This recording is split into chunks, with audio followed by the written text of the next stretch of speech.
Hello, everyone, and welcome back to another episode of the Belgian Football Podcast. My name is Ben Jackson. I am back to host this one again, and once again, I'm joined by Scott and Joris. Scott and Joris, how are you guys doing this week? Really good, really good. It's getting tight at the top. I wish that were not the case, but well, at least it gives us some entertainment, and there's a welcome break for some teams, for sure. Well, all of the teams. Yeah, I think a lot of teams are feeling a little bit tired after another exciting weekend of Belgian football action. Let's quickly run through the results before we dive in more detail. Cercle Bruges, they drew 1-1 with Genk on Friday night. Kortrijk beat Club Bruges 1-0 on Saturday afternoon. Sint-Truiden beat Sarang 2-1. Oostend lost cruelly to Westerlo 2-1 as well. Standard threw it away against Waregem under new management. That finished 2-2. Antwerp, they beat Charleroi. Antwerp lost to Charleroi 1-0. Leuven lost 2-0 at home to Anderlecht. Union beat Mechelen 2-1. And then Ghent beat Eupen 3-0.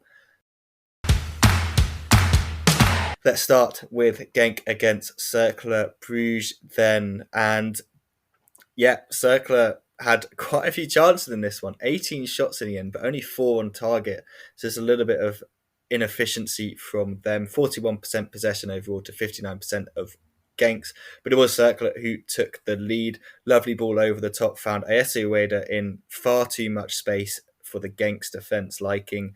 Couple of touches. I think just one touch from him and out of his feet into the bottom corner. Lovely finish from him, continuing his really, really good season that he's having for Cercle Bruges. And I think in the summer there'll be plenty of sides looking at him. Just the way he's adapted to European football has been fantastic. And yeah, he's definitely an exciting player to watch. Genk did get themselves back into the game in the second half. Lovely play on the right-hand side. Ended up finding Joseph Pencil running through. At first, it looked like he toe punted it into the bottom corner, but on second viewing, it was a nice little side foot into the bottom corner. A nice kind of goal for Pencil to kind of celebrate his return to the Ghana side. Chris Hughton, now the manager of the Black Stars, has decided that Pencil's fine season does deserve a recall to the national team. Neither side could find a winner, although Cercle did believe or had reason to believe they could have been awarded a penalty late in the game. However, that wasn't given and VAR didn't give it either. Finishes 1-1. Probably not the best result for Genk at the moment. That's just 1 win in 5. For Cercle, they are, after this weekend's result, a point away from the playoff 2 spot. So a result neither side really wanted, but I guess on reflection, guys, probably a fair one. Yeah, well, indeed, another best result for either side in the end. I think indeed Genk is one of those teams that's quite happy that there's a little break now, even though there will not be a lot of rest because the whole starting 11 will be in international breaks, except the Belgians. But that's a team that we will discuss later on as well. But the game was from Genk's side, just not good enough for especially the first half. They were really below par and got lucky that it was only 1-0 behind. Although, to be honest, Cercle have played better games as well. But yeah, Genk really only were good for these first 15 minutes, maybe in the second half. Or something's changed tactically a bit, and things went a bit better. Only for these 15 minutes after the 1-1, it was already done. So maybe it was even less than 50 minutes, but I guess the spell lasted a little bit longer than the goal itself. But then they fell quiet again, and for reasons unknown, I guess, even because obviously they would like to win this game. Yeah, terrible defending also. McKenzie was marking Sadiq instead of Ueda on that goal for some reason, so that didn't help. And just one bad touch from Samata where everyone then had moved forwards, and we know Cercle can exploit that. There was a brilliant pass in between as well, of course, but the marking itself was also not great. Paintsel had also gifted Ueda another chance where he did well, but hit the post a bit earlier in the game already.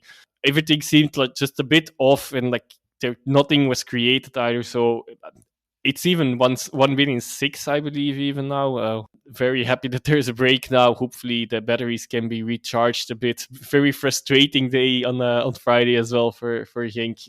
Not only because of that result, also because of the national squad selection and the reaction, well, which I already will address. That of course very ridiculous reaction and of from an official club channel and from the sporting director, the Conde, as well, and rightfully they're getting a lot of slack and get a lot of mocking on social media and in general, I guess, as well for that. In my that's it's not very professional, no matter what you think about the selection in itself.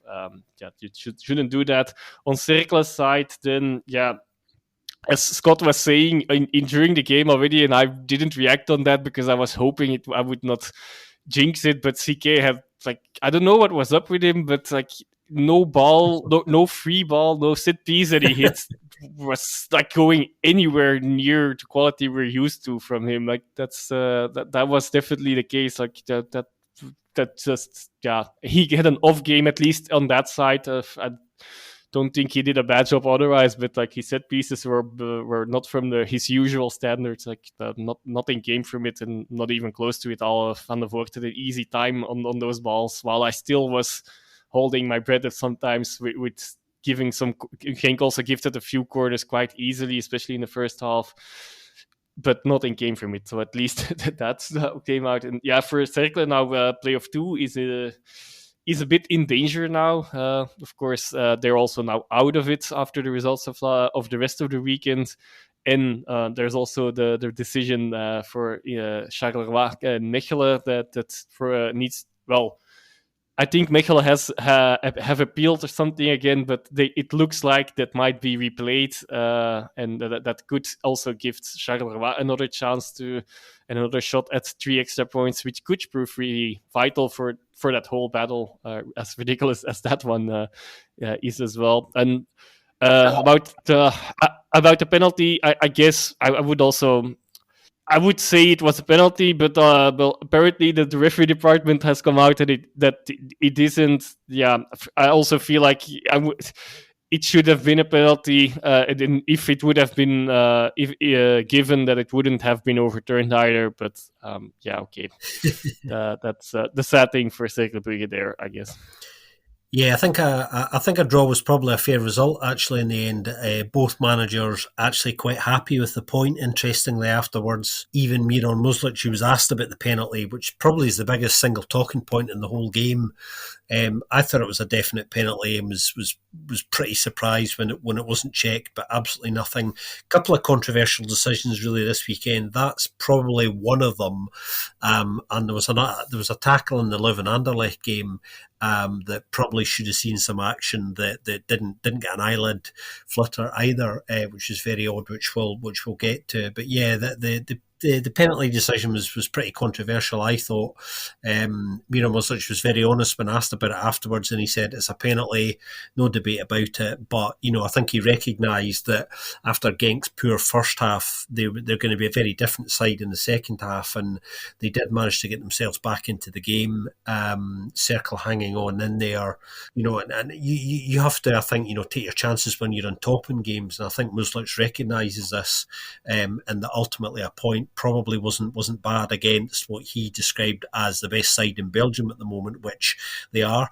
The stats don't lie. The gap has been narrowing quite significantly. We're now down to 3 points, of course. No room for manoeuvre now, but still the best side, and a draw definitely a right result. But a good game this, and a really nice goal from Ayazi Ueda. You guys have both mentioned that. Really nice move, really nice finish. He could have had another one in the game as well, as Joris was saying. Unlucky he hit the post. Cercle on pretty good form still.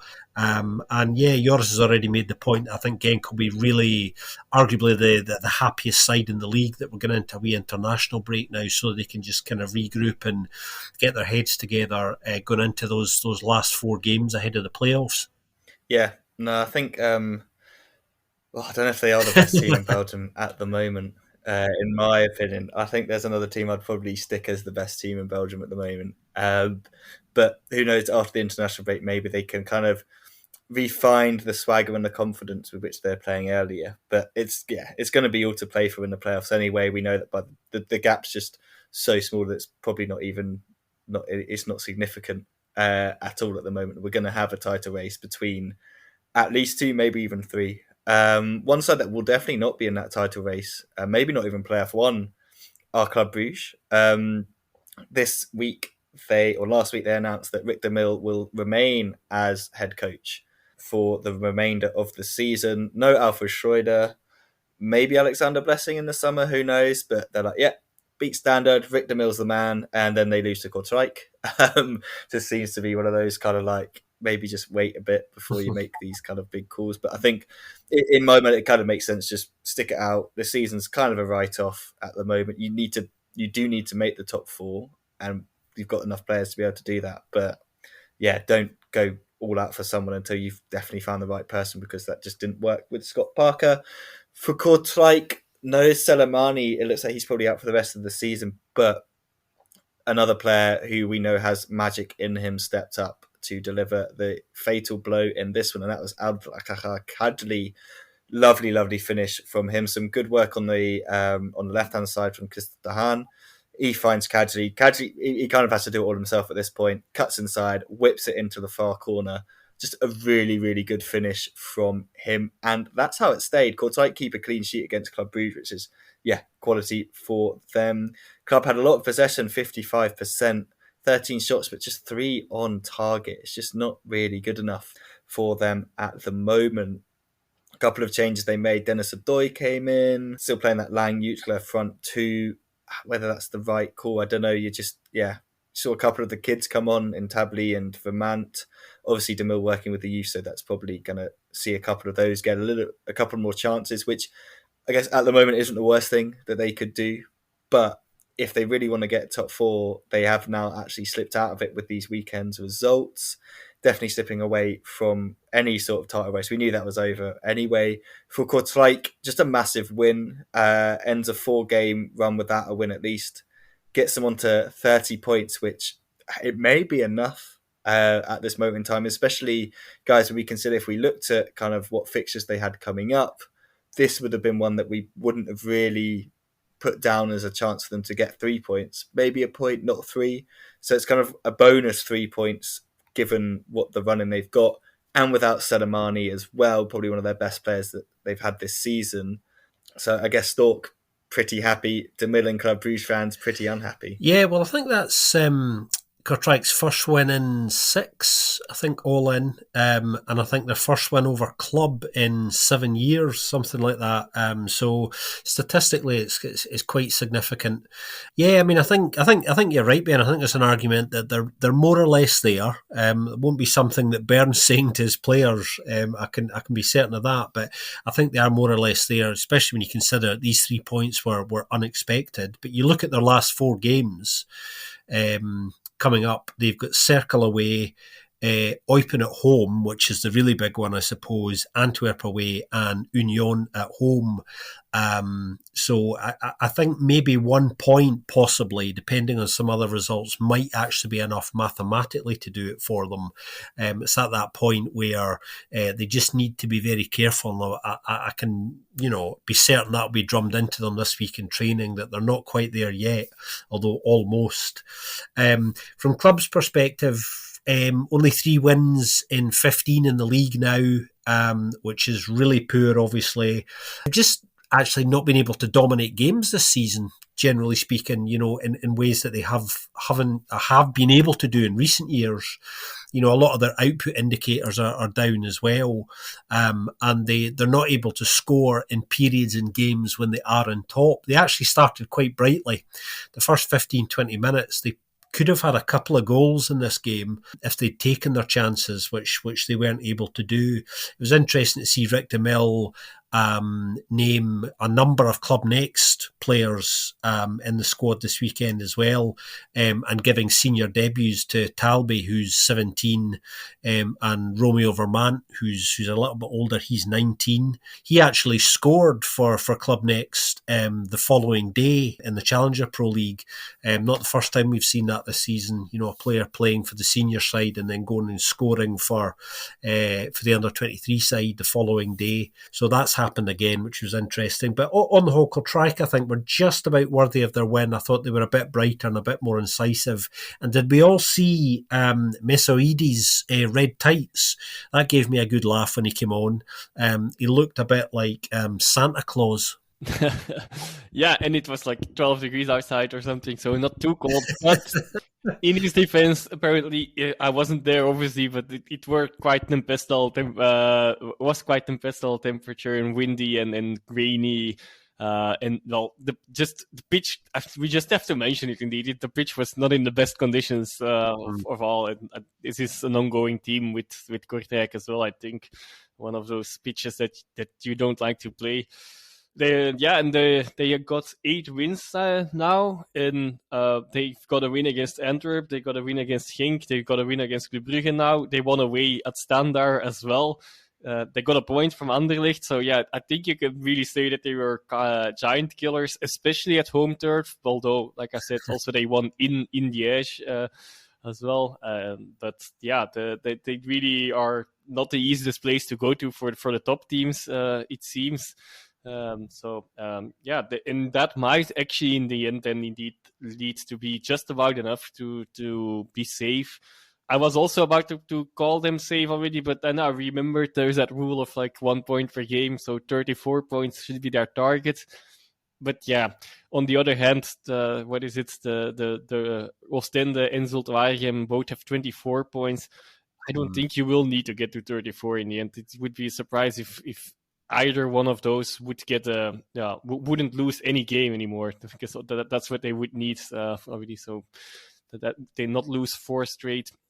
For both teams, I unfortunately do not see that happening. So I guess Kortrijk probably is safe.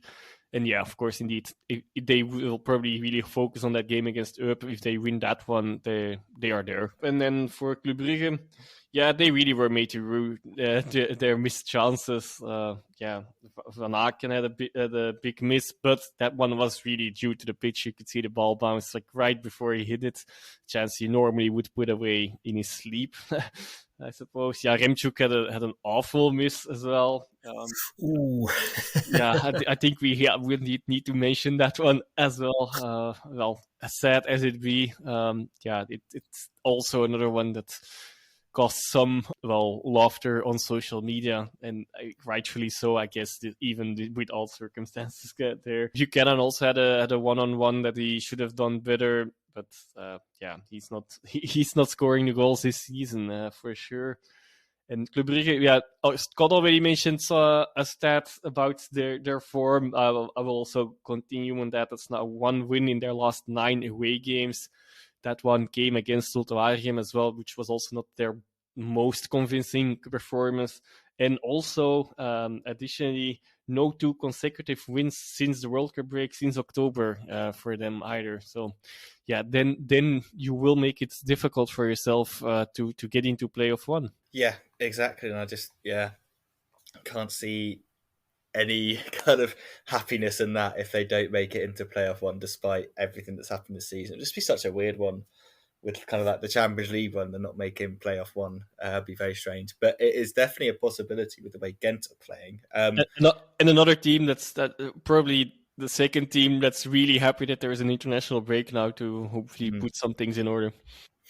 100%, but I guess do we see them putting anything in order? I don't really know what they could. They've tried changing players around. Like it just hasn't really been working. It's just a weird mentality issue, maybe, to coin a phrase that everyone always chucks at Borussia Dortmund when things go wrong there.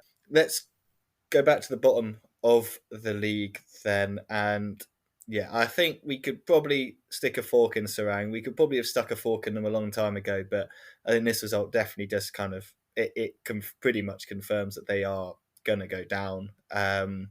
Gianni Bruno at the double, first goal in the first half in the 24th minute for him.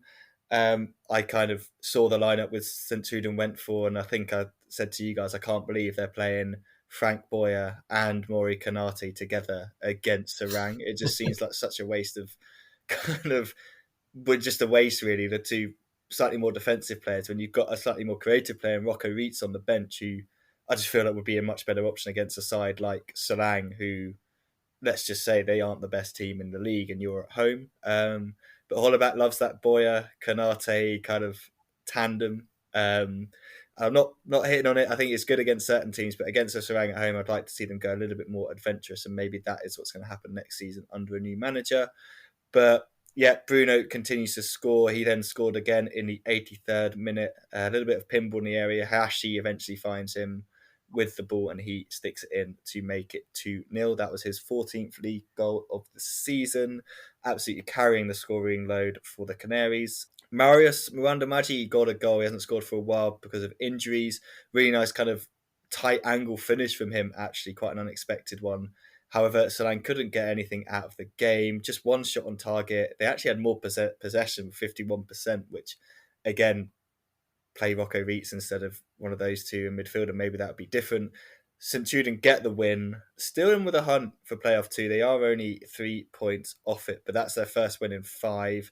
Serang 4 defeats in a row.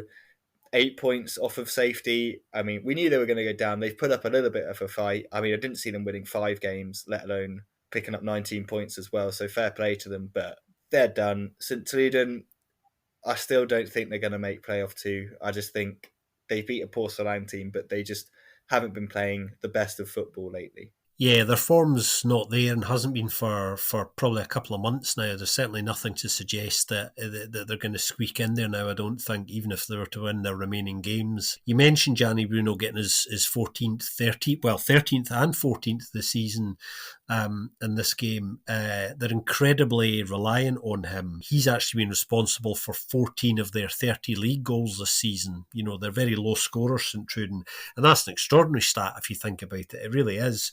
And we know with the change, there's going to be a lot of change coming up at the Wasabi Stein, which I enjoy saying now, in the summer. Coaching changes and more playing changes. It's going to be really interesting to see whether they can hold on to him. We keep making this point, but when you look at that stat, you know, it just underlines, you know, how significant he is. And it's crazy to think as well that there have been some weeks this season where Bruno hasn't started as well when he probably should have, because he was in good form, because Bernd Hollerbach apparently wasn't happy with some of his performances in training some weeks, not happy enough to start him, even though he's been by far and away their most potent offensive weapon. First win in, I think, 7, all told for the Canaries as well, which is pretty wild when you think about it. And as Ben was saying, Serang 8 points from safety now with 4 to play, and I think depending on results, with the next round after the international break coming up, of course, they could be more or less gone by then mathematically. Yeah, that is the case if Eupen win against Anderlecht. Not an easy task for Eupen, I guess, but just one result going wrong is already enough for Serang to be effectively down and be the first officially relegated squad, but unofficially, I guess we can already call it. I also don't really see them winning 4 games in a row. Sint-Truiden indeed 30 goals in 30 games, so that's 1 goal per game. These were the 2 lowest scoring teams against each other. That's just mad too as well. But yeah, the good thing for them is also they have one of the best defenses in the league. Both teams actually are really reliant. Well, that's probably not a surprise then on as they both are not scoring much. Serang is indeed the lowest scoring team with 26 goals. So yeah, Bruno got 14, so almost half of the Sint-Truiden's goals. And on the other side, Marius, who has been out for a long while as well, has scored 9 of their 26 goals, so more than 1/3 as well. So yeah, that could also have changed the course of their season a bit. Not that much to say anymore, I guess. Not the best of games. Expected results and expected goal scorers. Let's move on to the game that's played at the same time over on the coast, Eastend against Westerlo. Westerlo took the lead. Lovely play from Brian Reynolds on the right. Fantastic cross. Kian Vassen celebrated his youth Belgium call up with a bullet header past Hubert in the Oostend goal. But Oostend, they just had so many chances in this game. 22 shots, 12 on target. Less possession, but more of the chances. They really did push to try and get back into the game. Not that they'd got the equaliser or potentially a chance to go on and win it. Cameron McGeehan just nodding in from an absolute scrap in the box. 81st minute at that point. But then absolute sucker punch from Westerlo. Lucas Van Eno, 92nd minute, picks it up on the edge of the box, fires it towards goal, massive deflection, wrong foot's Hubert, goes completely other way into the back of the net. For Westerlo, they're now just a point behind Club Brugge, still 3 points behind playoff one, so still a possibility there. Oostend means they are now still 3 points away from safety. And guys, it just felt like in the midst of all that, De Kuyper misses a penalty. It looks like potentially they've got this chance here, but then their luck just completely ran out at the end. That goal from Van Eno, it feels generous to say it was his goal because the deflection was absolutely massive. Yeah, when your luck's not going for you in any way at all, it really, really does sucker punch, I think is probably the way to describe that. Really horrible stuff, actually. And I think the Coos boys deserve to get something out of this game, actually, considering how hard they worked in it, and to lose it in that manner. Psychologically, I think, all things considered, will be a really difficult one to take. And that's probably going to be Dominic Talhammer's biggest challenge, I think, over the international break and over the next few days in training. And that's really kind of picking everybody up, because that's a sore one to take with 4 games left. The reality, though, is, only 2 wins, I think, in their last 15 for the Coos boys. Only 6 wins all season. Painful stuff. In fact, only Zulte have conceded more on 69. We were talking about that last week. Zulte on course to concede in the region of 80. And I don't think Oostende will be too far behind come the end of the season. They're just conceding too many goals, unfortunately, despite a really high work rate, which isn't converting into the things for them at all, really. So they've just got to. They're still hanging in there. They've just got to hope some results can go their way in the remaining 4 games. But it's not looking terribly likely at the moment. Westerlo, on the other hand, 5 wins in their last 8 with only 1 defeat in there. Consistently consistent for the most part. It's the best way to describe them, and that's how they've been all season. It looks like they're going to miss out in a playoff 1 spot. A number of weeks ago, me and Ben were speculating on the basis of their current form, which generally has been very good, that they had a real chance of squeaking into playoff 1. Although that is still mathematically possible, I think it's just a little bit beyond them probably now. But they are going to secure a playoff 2 spot. There's no doubt about that, and they certainly deserve that. Great goal from Vassen, really, really lovely cross, and really nice header at the near post to open the scoring in this game. Like that goal a lot. Yes, and that was also the first chance for Westerlo after already at least the pressure from Oostende on them. It was a really hard result on them, but yeah, already one result went a bit their way, I guess. Because it still is feels like they need 2 games to get above Eupen, but at least in goal difference, they made a bit of a stride here this weekend. But was not down to them. And yeah, of course, if they would have salvaged that 1 point, then that would have been only 1 game away for sure. Now it still might be 2 games that they will need. And yeah, last week they salvaged that point in Eupen, a crucial point, obviously. But this week they in stoppage time, and now this week. They have thrown it away, even though that's harsh to say again, because nothing any of them could really do about it. But if luck doesn't go your way, such things happen.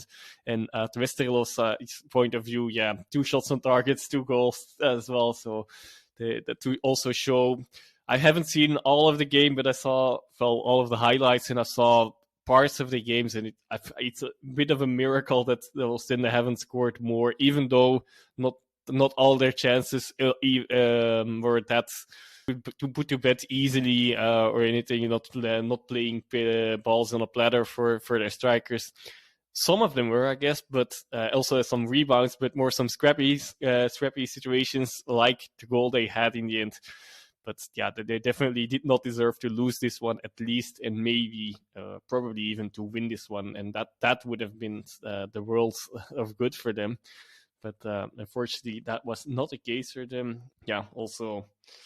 Yeah, in Westerlo, 1 point of Club Brugge indeed. They still have to play them at home as well, so that might that might be an option to get over them. But unfortunately, they probably also will need 2 games to get above Gent still, and then and of course a bit more towards the top of the table. It's even more difficult to count on such things on other teams losing points. So it is not looking likely, but they still have a shot at the Champions playoffs as well, of course. Especially since their form is hopefully not going to continue 4 wins out of 5 again as well. Well, Scott already mentioned the broader stats. Even a bit, it goes on a bit longer. Even if they can maintain that, then they definitely will have a shot. With a shot, still not certainty. That game against Club Brugge is going to be crucial, and it's just how inconsistent are Gent going to be? Are they going to just keep going on a nice run and keep up this good form that they seem to have found? Because they're still injury crippled in certain areas, and there's rumours that Ngaji might be leaving to China and might tear up his contract to do so. So still, anything could kind of happen these last couple of games. One side that kind of blew almost, sort of like kind of thrown it away, their chance at getting into playoff form was Standard. Started really well against Zultaragem at home. Marlon Fossey with the opening goal. Lovely finish from him and a ridiculous celebration that goes on forever. Like a multitude of backflips. Something like they, when the Olympics, when the gymnastics do the floor routine and they go from one side to the other and do all those like flips and tricks and stuff. It was like that. It was really impressive, actually. If you haven't seen it, definitely have a look. It's quite something. Nerdisen, the goal scoring centre back for some reason this season, great header from him in the 39th minute. Just awful defending from Zultaragem. Poor Louis Boston had absolutely no chance. The ball flew past his face and into the back of the net. But Standard just did not capitalise on that great start. 21 shots, 8 on target, 63% possession. They dominated this game. But in the 76th minute, Ali Federa we'll give them the benefit of the doubt and say it was a shot back over the top after a corner, loops over Bodart into the back of the net. Just under 10 minutes later, just a ridiculously long ball over the top. The Standard defence just completely disappears. And Dor runs on, puts it past Bodart to make it 2 goals apiece. Good result in the end for De Hollander. Obviously, he took over from Mbai Lay last week. Couple of changes he made. Obviously, Boston coming in for Sammy Bossett was one of them, but the team, apart from that, was pretty much the same. Maybe Romans out as well. But I guess a result for Standard that will just be deeply frustrating because we've said time and again that they're not good against the weaker sides, but they'd started well enough to win this game. And I'm sure Dyler had a lot of words to say at the end, whereas Zultaragem, they rescue a point, which is massive and they really needed to do. And if they're in, again, the same position as East End, they're in a worse position than East End in the sense they've won less games, so they definitely need those 2 games to overtake Eupen, which, games are running out and it's definitely going to be a tough ask for them. Well, you mentioned Ronnie Dyler, Ben, and I understand there was a lock-in in the Standard dressing room after this game where he told them in no uncertain terms what he thought of them, tore right into them, so much so that apparently part of it could be heard in the press room down at the end of the corridor. It was one of those.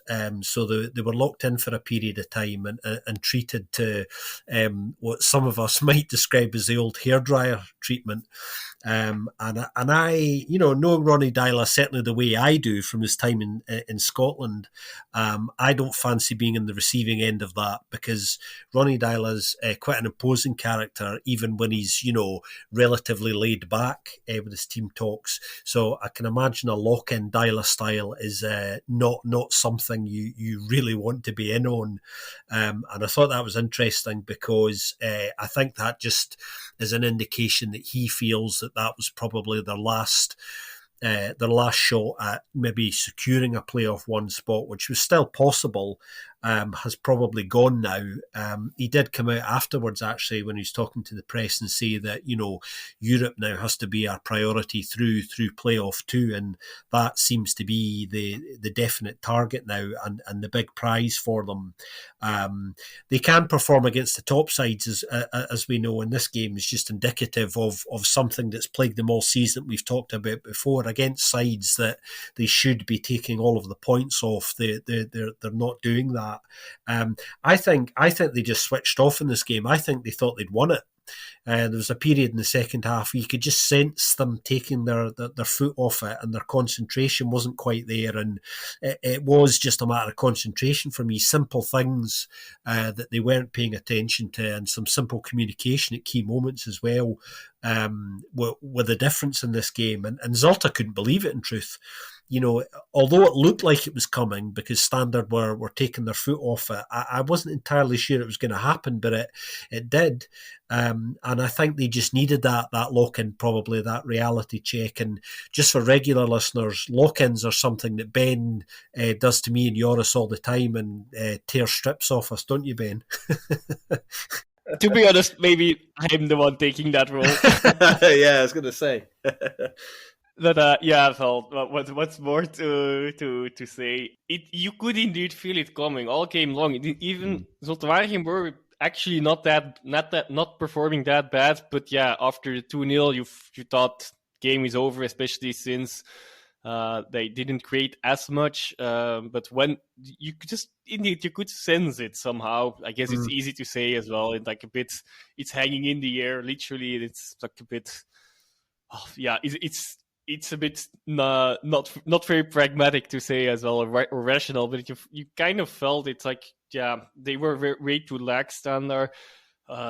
Especially already after 2-1, I believe Berisha had like a huge chance where he somehow tried to do it with a back heel, which was difficult, and he couldn't manage to do so, while he could have controlled the ball and just put it in and put the game to bed at 3-1, and well, nobody would have talked about the Zulte Waregem slight comeback there anymore. And yeah, but he didn't. And yeah, there were a few more phases where they could feel like it wasn't one game. But you at the same time, you also felt that. But as soon as the 2-1 fell, you felt like, okay, that one was already more or less coming. But then you thought, okay, this should be the wake up call for Standard, at least to kill this game.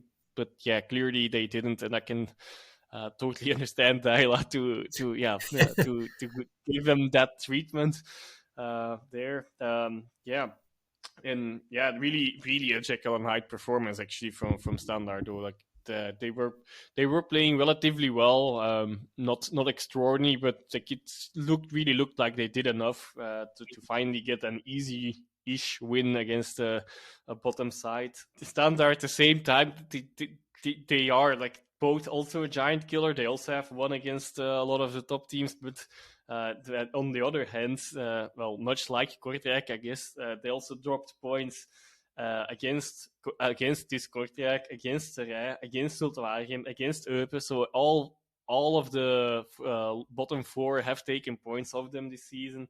On the other hand, for Zulte Waregem, maybe a lease of life, although they probably would have they also felt a bit like, what if? Because Gano had a really, really huge chance as well that Bodar saved in the dying seconds. And well, if they would have won, that really would have been a psychologically really important winner. He might have been slightly offside, but okay, since the ball didn't go into the net, we will never know what the result of a potential VAR check would have been. They're in the same situation, but worse as Ostend. So most likely, this is not really, good for them. But I guess psychologically, they are a bit in a different position now, since they did get an unexpected point. Well, Ostend lost a point, of course.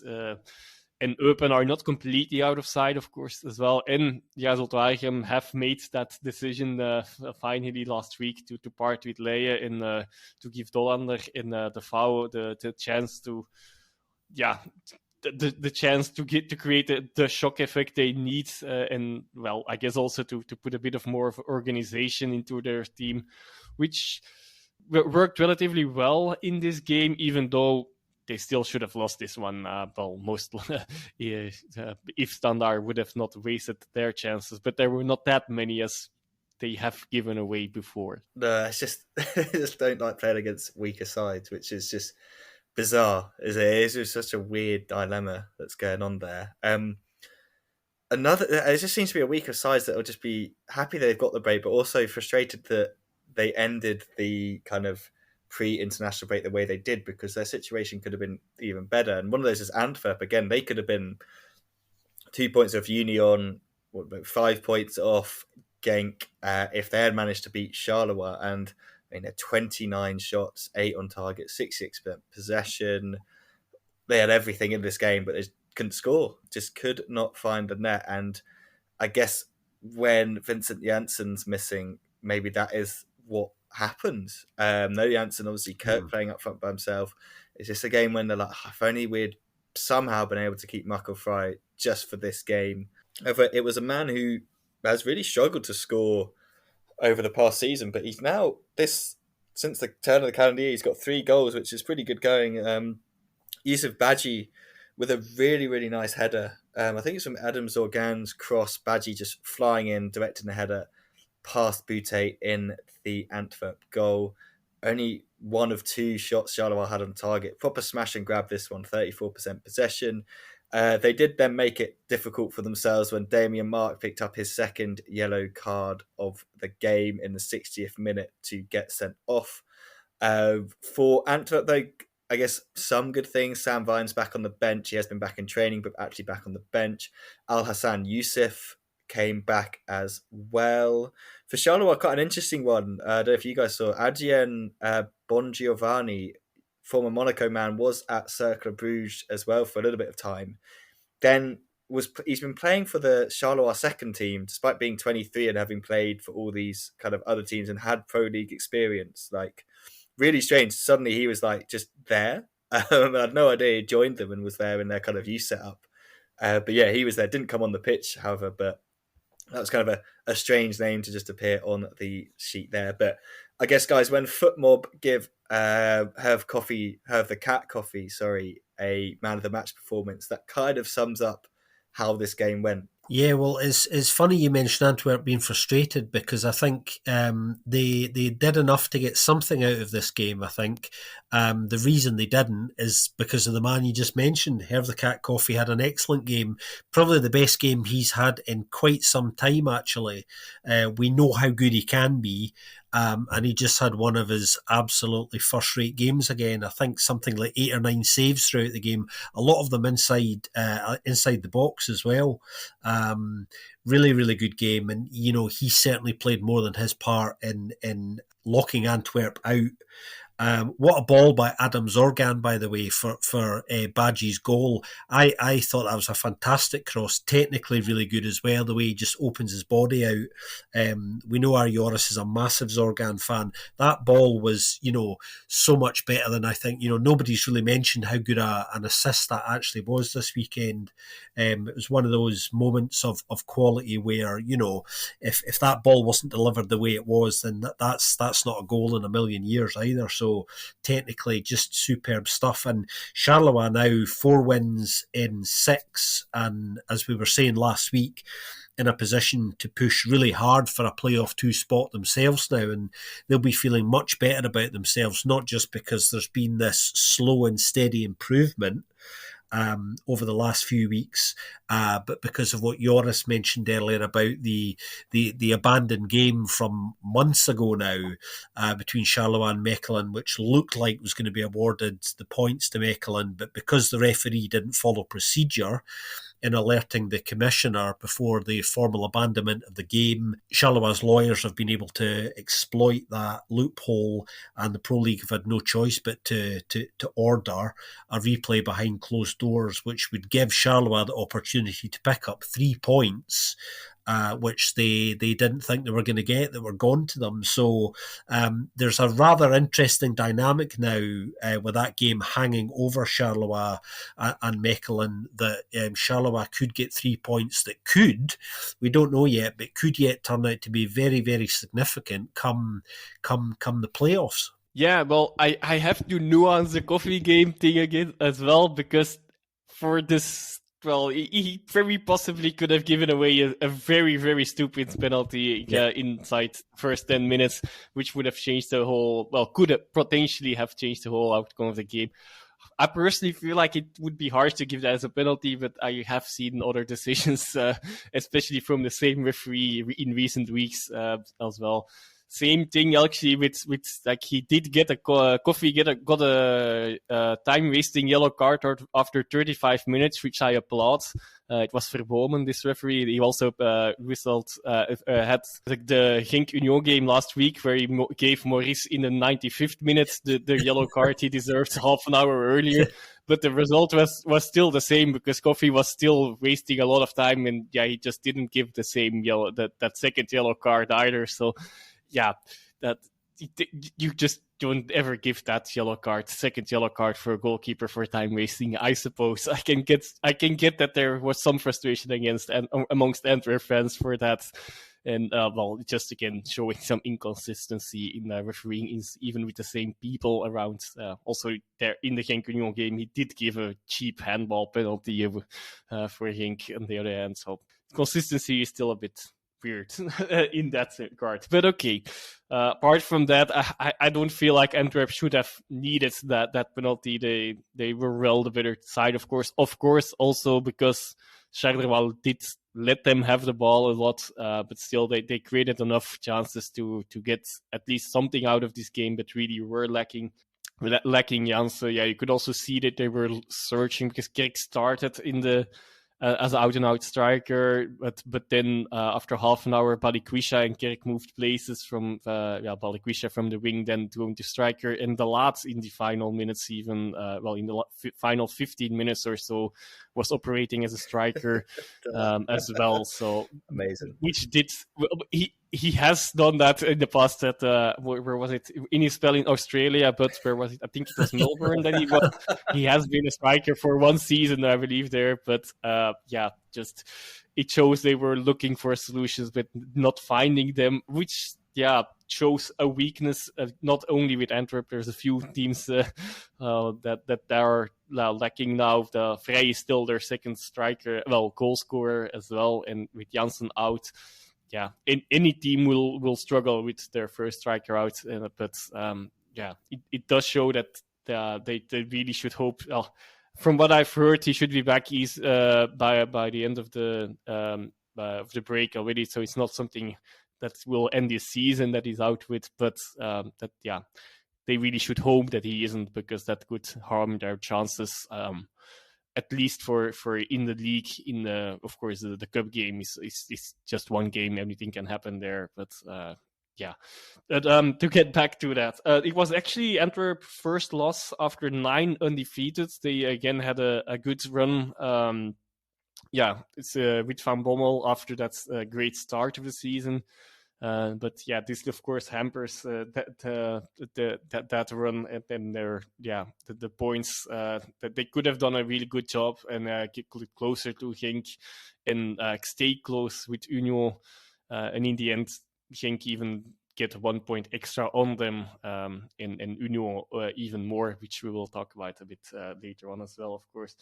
And Charleroi, I guess you guys said everything there as well, especially Scott. And I do want to add, not only the cross for that goal was brilliant, but just the whole sequence. It makes you wonder why they don't play like that more often, because they had a real good attack initially. Then Mbenza's cross got blocked, but in the second chance cross from Zorgan, he delivered the goods there, but. Before the ball came to Mbenza, they played out really quickly as well, and then with a nice sequence of passing, which yeah, like I said, makes you wonder why don't they do that more often? Because for the rest of the game, it was just holding out and making it indeed rightfully more difficult. Initially, I thought that it was not even a foul, but then I saw the images from closer, and then like he got lucky, maybe even that it only was only a yellow card. His second one though, but yeah.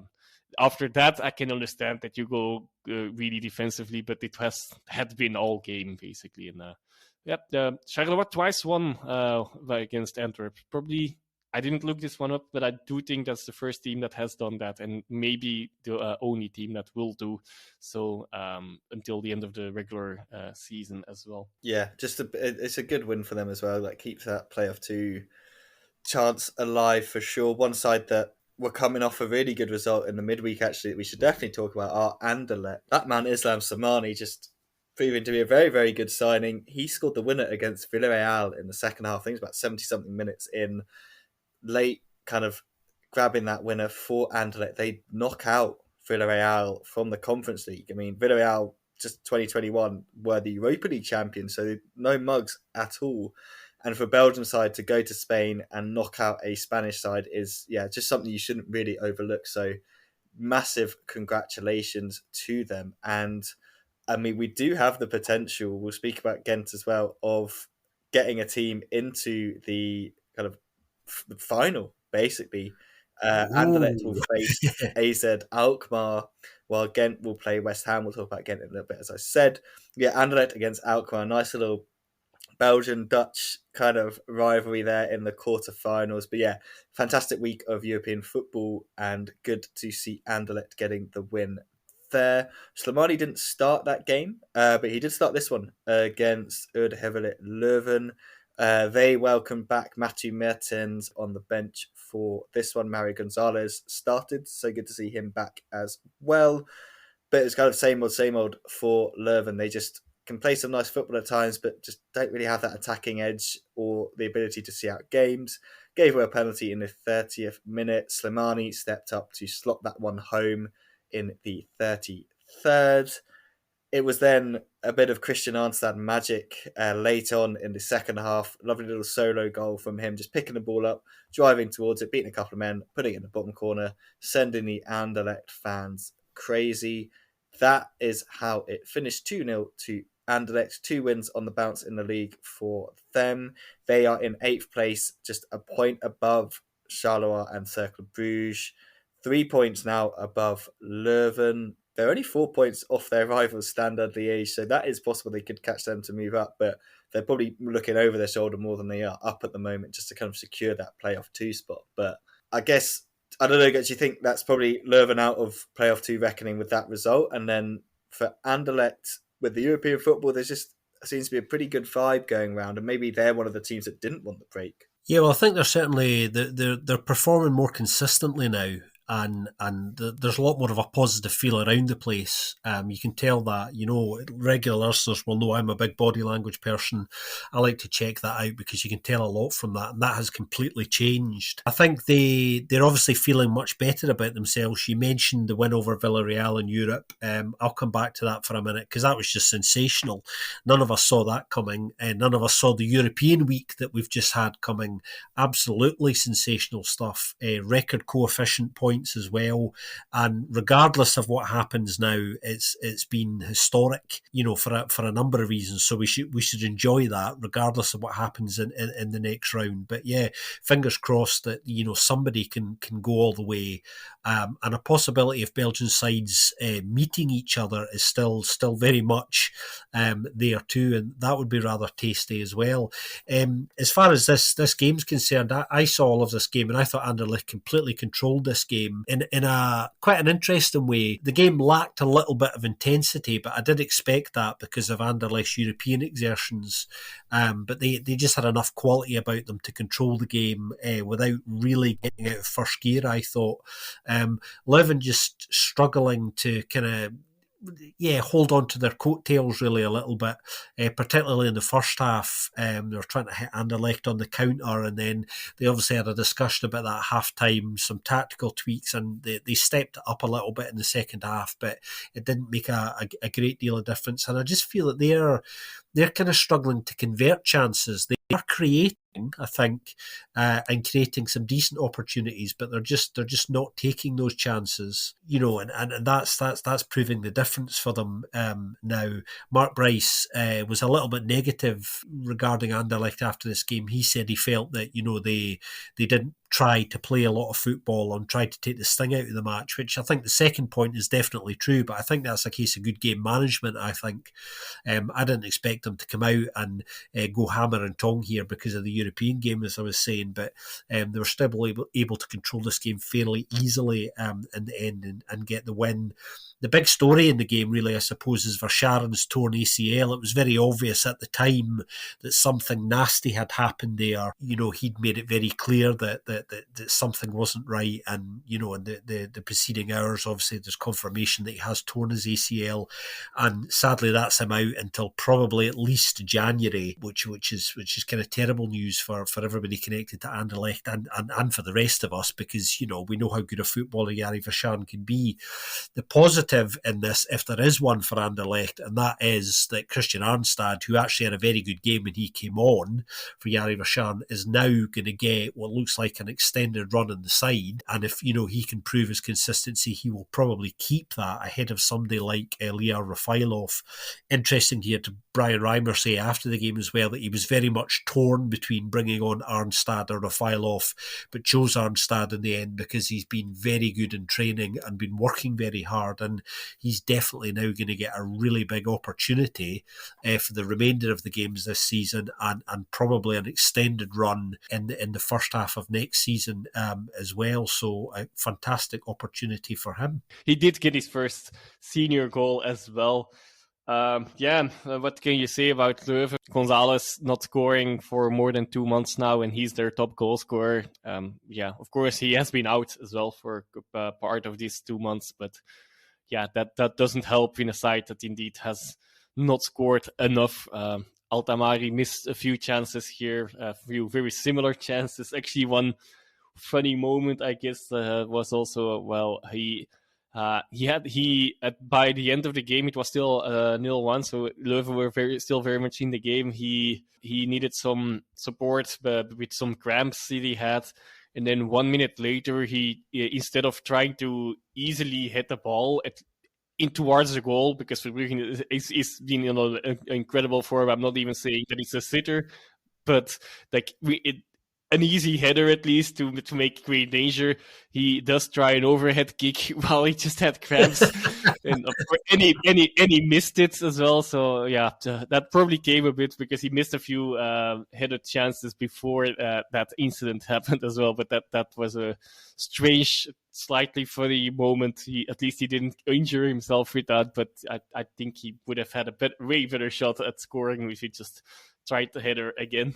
And that foul from Riga, I guess we also need to come back to. And I know Scott already mentioned it early in this episode, but that's just ridiculous that you can't. Yeah. That as a referee, you miss that already. Although there's a few players there and so on, so I can see that you can maybe miss the foul. Although he actually said play on, so he clearly saw something that just gave the advantage, but didn't come back to it.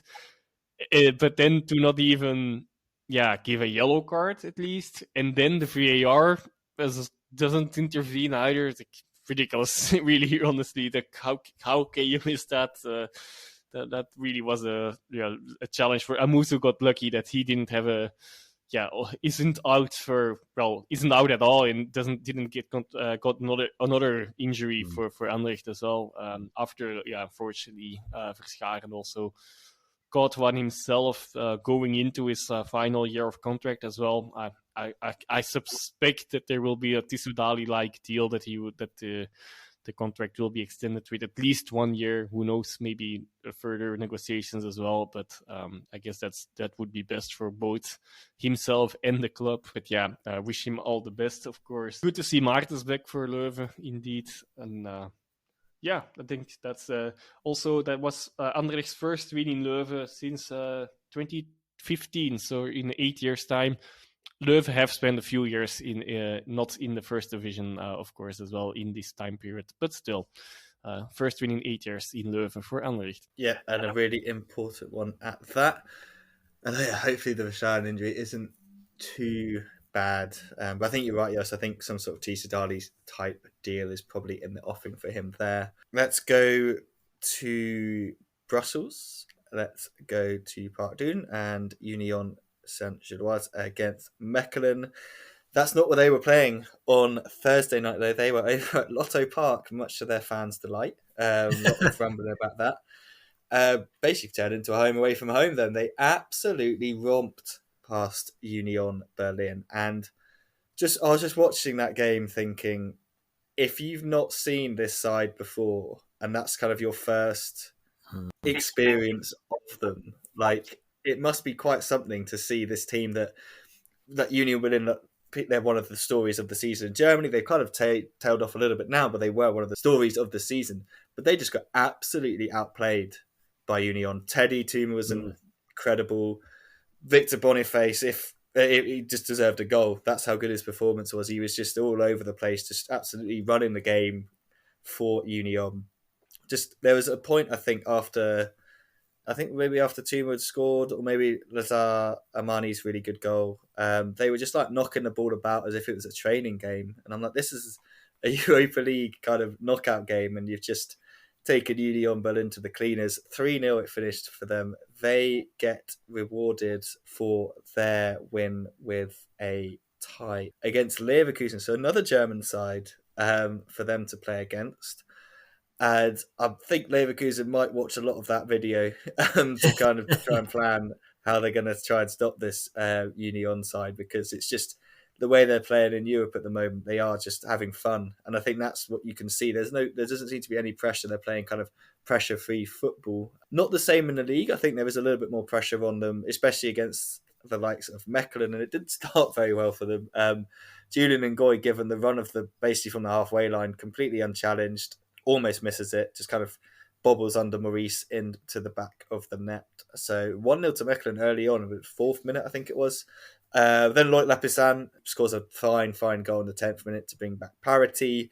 Mechelen then give away a penalty in the 55th minute. Teddy Tuma steps up and puts that one into the back of the net. Finishes 2-1 to Union. Could have been a lot more. Mechelen only had 1 shot on target to Union 6. They're 15 shots overall. As we said, they now close the gap on Genk to just 3 points, 3 wins in a row, being good in Europe as well. That's why, in my opinion, as I said earlier, they are the best team in Belgium at the moment, because they just look like, even when they go behind against Mechelen and they come back and win, the 3-3 draw with the Union Berlin, you're like, how are they going to respond in the second leg? And then they go and do that. I mean, they've been a great kind of advert for Belgian football this season, especially in the Europa League. And I don't know, this, again, another international break's probably come a little bit too soon for them, even though Steve van der Heyen was saying he's looking forward to having a rest, because it has been a lot of football for them recently. I have to admit, I do think they are actually really happy about it as well, because the performance against Mechelen was actually below par from them, and they could have gone really different. They didn't play well. They deserve to win in the end, of course, but defending on that goal was terrible. And after that, also they were lacking a bit. So I think it's good that for them that they win, of course, and definitely other teams that are in a different form. But this was not their best game nowhere in miles. But you have to win those ones, of course, which is important to be competitive and to put pressure on other teams as well. And they definitely did. Lapoussin, that goal, he just only scores screamers, doesn't he? He doesn't score that often, but when he does, he almost got another one in this game as well. It was quite close in his 100th appearance for Union as well. I do not know if that is in the league or in general, but anyway, he had something to celebrate as well. The Mechelen just were not sharp enough. They gave away the ball too easily. They were, if Mechelen would have been a bit better, they might have gotten something out of this game. That's my feeling about it. But unfortunately, they started quite well, but especially after the 2-1 fell, they were not no threat anymore.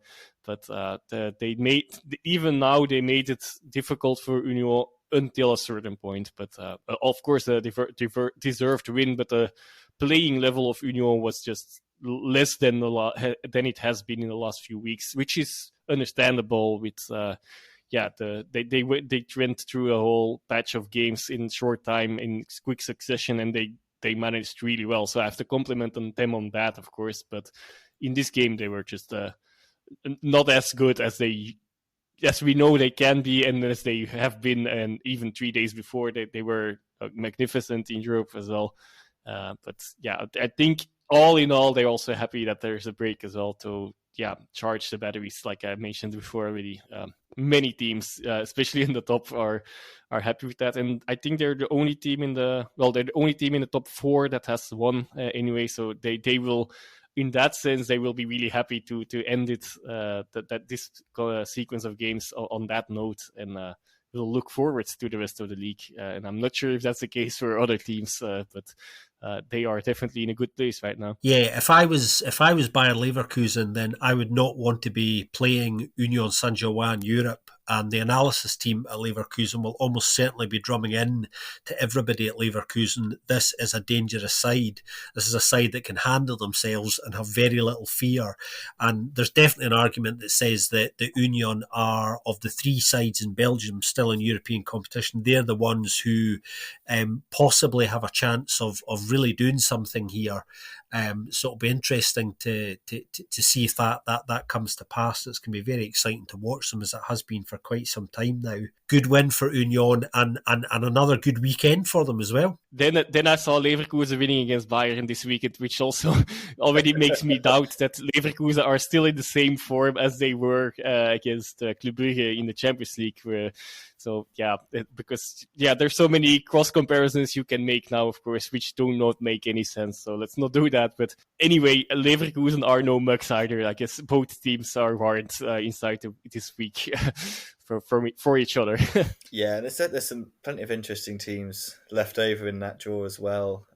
So yeah, I don't really have to call that Leverkusen game. I think if Leverkusen go into it underestimating Union, they're going to be up for a surprise. But I can't imagine after the Club Brugge game as well, and then seeing what happened to Union Berlin. I think if Union had beaten someone else, as in Union Central wasn't Union Berlin, beaten like a non-German team, maybe they'd have had a little bit more of a surprise element. But we'll see. I'm definitely looking forward to it. Let's move on to the final game of the weekend, which was Ghent. They destroyed Istanbul Başakşehir in the Conference League. This was like just absolutely ridiculous. Going into it not full of apprehension, but just kind of thinking it's Istanbul Başakşehir at home. Turkey's a difficult place to go.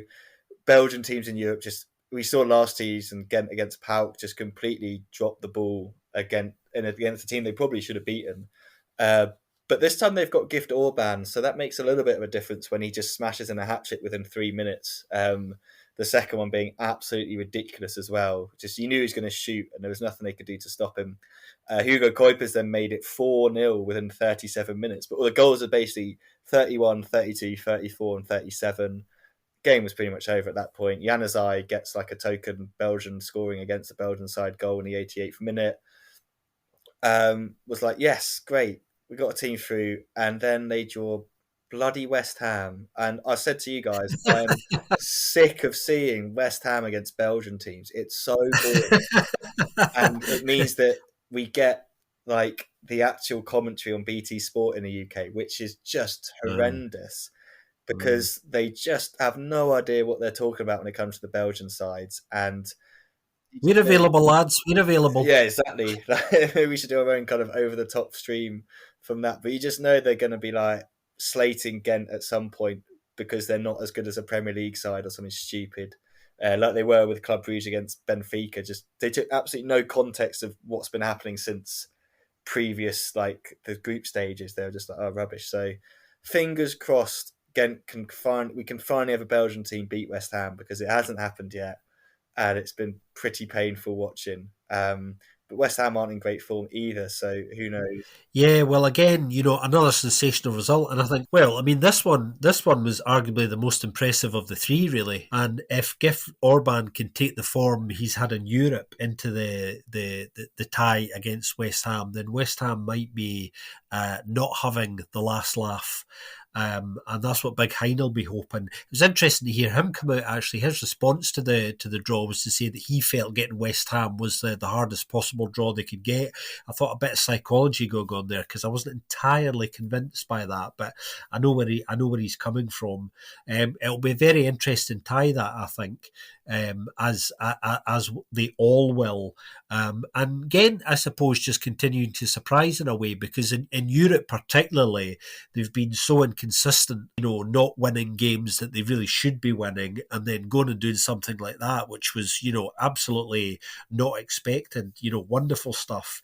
The league game this weekend in the hand against Eupen was this weekend's home banker.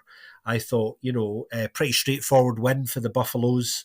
And they've now got a very, very favourable run of results in the last 4 games, which means they're the hot favourites to secure that final Champions playoff spot. They've got Sarang away, Union at home, Mechelen away, and Oostende at home, and I certainly see a few points there for them.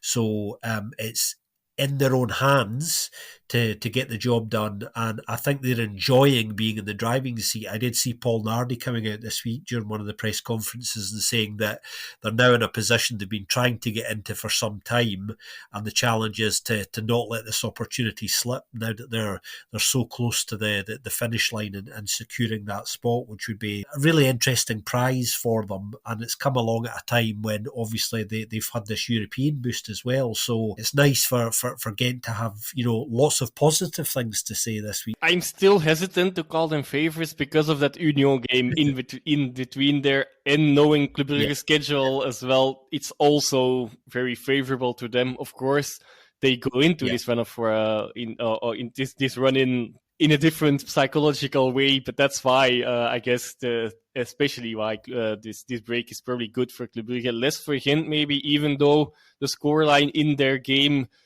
does suggest differently than how the game actually went. Eupen really had their chances, and Brugge has been too kind, I guess, by not going down by at 0-0 still when Samaze caught him basically, but he stayed up and tried to shoot the ball in after an impressive run from a Ghent corner in the original face game. He started running with the ball at his feet.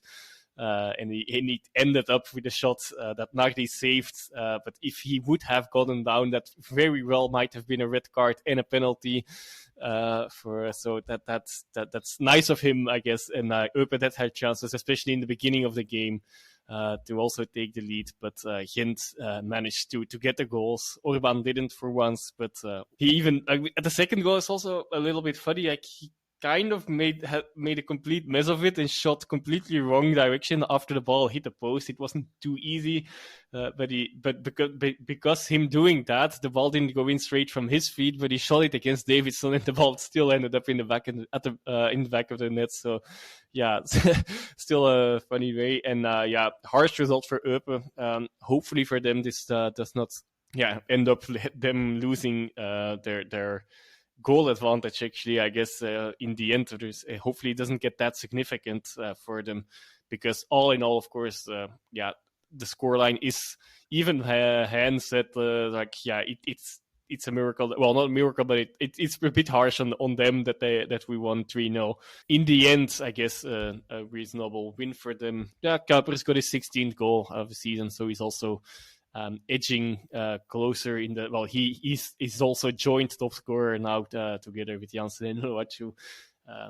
That's they have some goal scorers up front, which could be crucial in this final run-in as well, of course, if they can keep doing so. Speaking of Hugo Kuipers, I guess he's the top Belgian scorer in the league. Let's kind of, before we finish, segue. Obviously, international football's coming up. We will not be doing a regular podcast on the international stuff. We haven't done, so we won't do it now. We will have a special episode coming out with Ollie, the head groundsman at Leuven. That'll drop at the regular spot next week.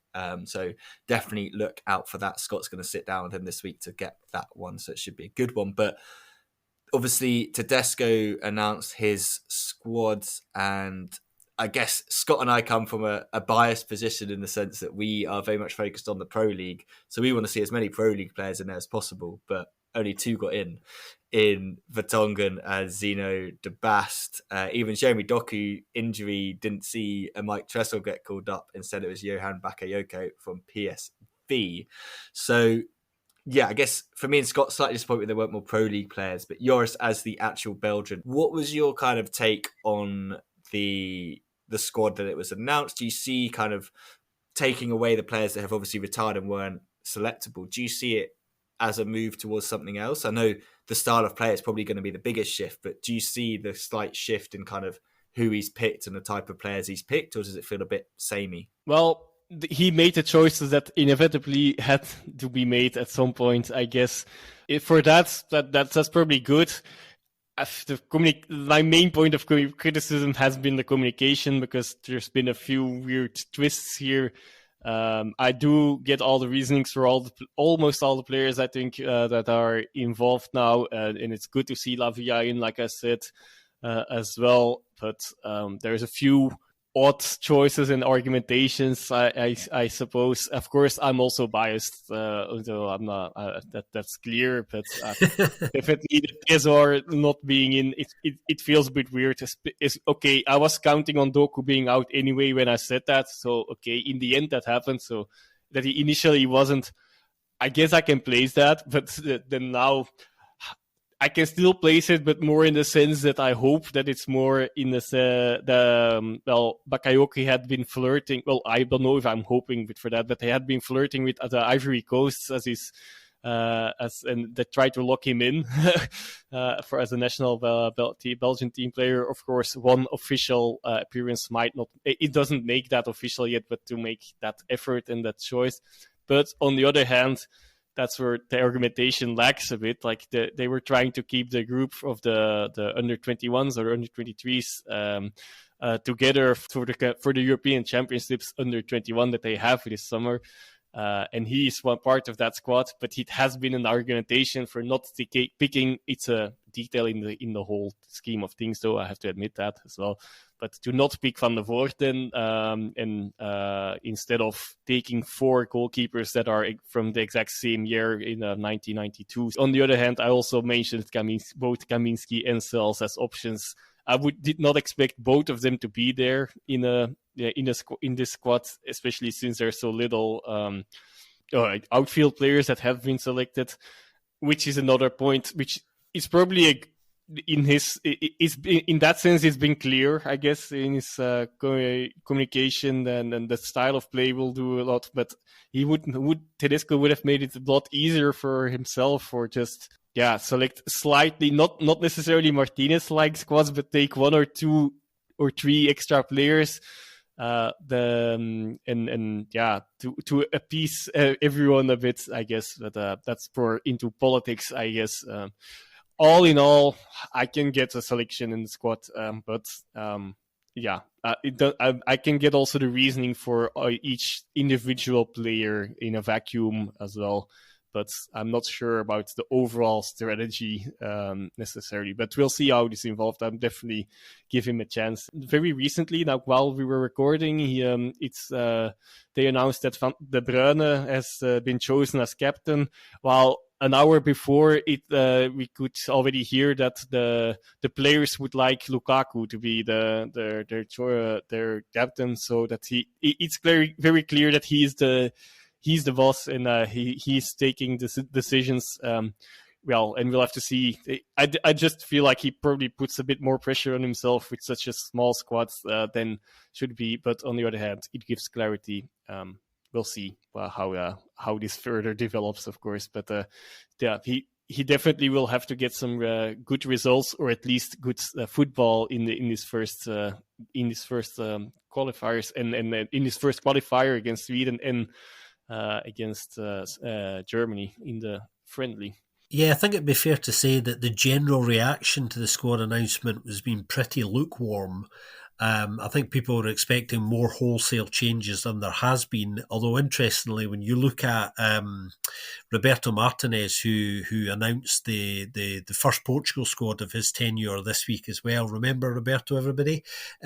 He's been criticised for much the same reasons that Domenico has, and that is, not making the changes that many people wanted and expected. So Joris is right. He's put a little bit of pressure on himself straight away.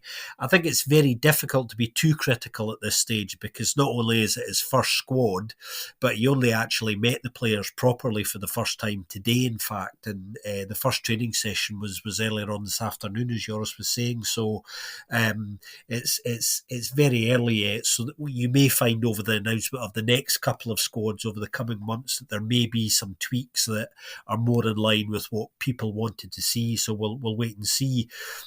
Obviously, a very big game on Friday, the first qualifier, away against Sweden.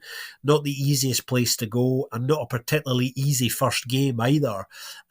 So it's important they hit the ground running. I think, as Joris says, to just take a little bit of the pressure off some of the criticism over the past week.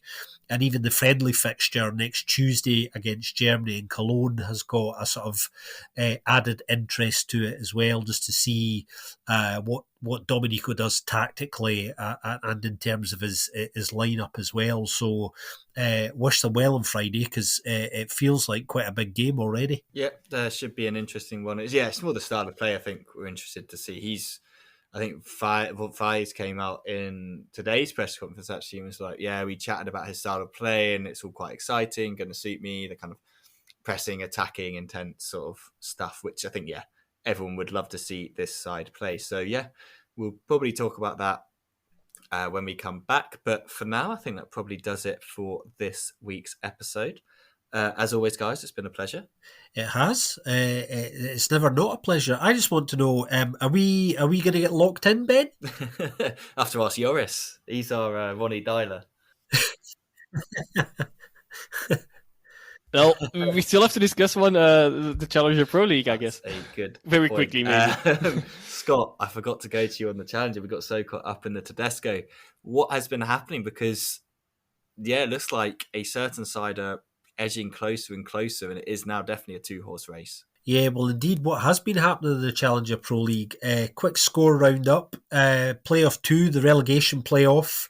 Young Genk drew 1 each with Verton. Denzer drew 1 each with Lommel, and to complete the 1-1 draws, SL16 drew 1 each with Dender. The big takeaway from playoff 2 is that Verton remain bottom and are 6 points from safety with 6 games to go. Moving to playoff 1, which is the one that most people, I think, have an interest in at the moment, the promotion playoff. Beveren won 2-0 at home against Lierse. Anderlecht Futures lost the Brussels derby convincingly to Molenbeek 4-0, and Club Next, who've been going very well recently, beat Beerschot 2-1. In terms of some of the takeaways there, Molenbeek are still top. They maintain their 3-point lead over Beveren, who of course are still to play each other, so it's all still to play for. Beveren's goals this weekend actually coming from 2 of their main men this season. Tierno Barry getting his 15th goal of the season, and Lucas Ribeiro Costa, his 8th goal. He's also got 7 assists, so 2 of their main men really producing the goods for them just when they need it. And I mentioned earlier as well that Club Next's Romeo Vermont, who got his senior debut for a club against Kortrijk, also managed to score for Club Next this weekend. So I think he's the 3rd or 4th player we've seen this season who has got a debut for the senior team the same weekend that they've scored for the under-23 side. So that's happened yet again. And just a small addition is also that Barry has extended today's contract with Bever for 1. I think it's for 1 season. Actually, I don't remember. It's until 25 and with an option of an extra season, I believe. But I do not recall what his previous contract was looking like. But anyway, his intentions are not to not leave yet, I suppose. We'll have to see over the summer, of course, how that goes. But at least that should mean more money for Bevere if he would need. And it's probably all of these things hang in the balance with, whether they get that promotion or not. Yeah, I guess that is a big thing because, the amount of goals he scored this season and the type of goals he scored as well. Like when you've watched some of his performances, I just can't imagine there won't be teams in 1A who are thinking, we'd like a little bit of that. It really just depends on that promotion. And again, it's going to be that Molenbeek Beveren game. Again, definitely one to watch when it comes up. So for the second time, I think that does actually wrap it up. I don't think we've got anything else to talk about. So guys, enjoy your international break. I hope it's good, as good as they can be. I know not everyone enjoys it, but I will let you guys out now. Yes, that's what I was just wanted to add. Dino has unlocked the door and we're allowed to go. Before we do go, though, please do leave us a review on your podcast app of choice if you like what we do. If you want to ask us any questions, feel free to get in touch with us as well. You can do so through all the usual channels. But as always, it's been a pleasure, and we'll speak to you soon on another episode of the Belgian Football Podcast.